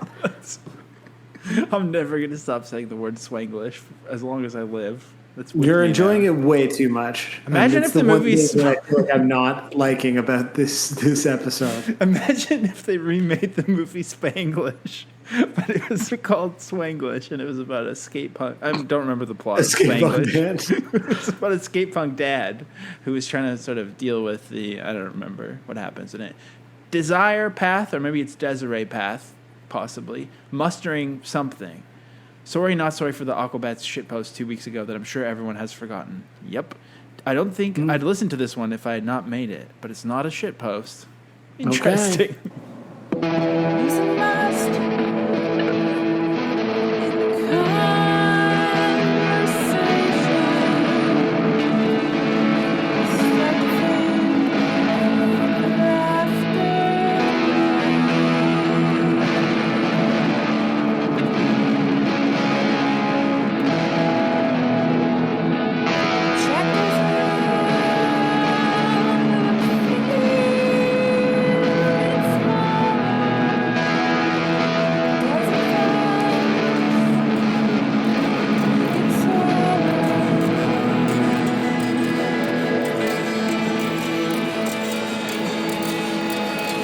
course it's not a shitpost. It's like a hella vibey Eric's Trip, like, deep album cut. Yeah, this is like if like Mary Margaret O'Hara had pop songs. Yes. Hell yes. Yeah, that was fucking awesome. So good. Let's go. Chores and homework. Lozin Must. Chores and homework is Mark. And something pretty amazing Chores and Homework found in the Discord, but I don't think I'm going to say it on pod yet. But if you've been on the Discord, you might have seen the research project that was unfolded for Epiphat Month. Pretty incredible. Chores and Big Homework. time homework being done. He forgot to mention that this band for this month is supposed to sound like a homework band. So that's kind of the vibe here. It's supposed to sound like homework punk. So here's Chores and Homework with Lozin Must. When I am losing must in a conversation, it makes me. How does this sound like homework? This sounds like my dreams come true. Do I like homework? After me, 'cause I'm sure he's those monkeys hope. The chat goes on and I feel smaller. The guys in front of me get taller when I open the gap to answer with the hockey score. Must be strong, can't be. This is so cool. Losing must, yeah, you're losing trust. Yeah, this is fucking Must be strong, can't be wrong. This is the homework. I was in this school. Must, Yeah. Consider me a teacher's pet. Will I have this girl? Oh, I can just imagine the cool layers that are coming. That rules. Yeah. Thank you That so was much. incredible. Okay, the last one I'm going to go ahead and let you pronounce the title. This is Butter Muffin, and it's Losing Leche, which I know. If you've listened, I How think to- you've said it wrong again. Is it late? Isn't it leche? Probably. Leche. And so this is the Yeah, thing. Leche. Fine. God damn it. We had Yossi Listen. from Bandsplain on to start off what is actually my birthday month, but we were calling it Epiphat Month back then. And Sam like just brutally destroyed the pronunciation of a No Use for a Name album title. And of course Yossi had a field day with it, despite pronouncing Propaganda 3 different ways throughout the whole episode. But we were too polite. We're good hosts. We were too nice about it. But so this is Buttermuffin with, I guess this is described as an unplugged redemption song based on Sam's ability to read / speak Spanish via No Use for a Name record titles. So we're going to listen to a brief minute-long section to get the gist of it. But apparently, a spoiler for Monday, Sam's Glorious Redemption comes in at 2:53. Yossi's wrong. Sam's got it going on. To the tune of Stacy's Mom was the original idea. But it stuck to the topic. Jorts and fans are cool, so is Against Me. This is a good episode, eh? Good episode, yeah. When we're lost in a conversation, probably due to my mispronunciation. Notice you all looking at me, wondering what I said. The chat stopped and I'm feeling smaller. Everyone around's a little bit taller.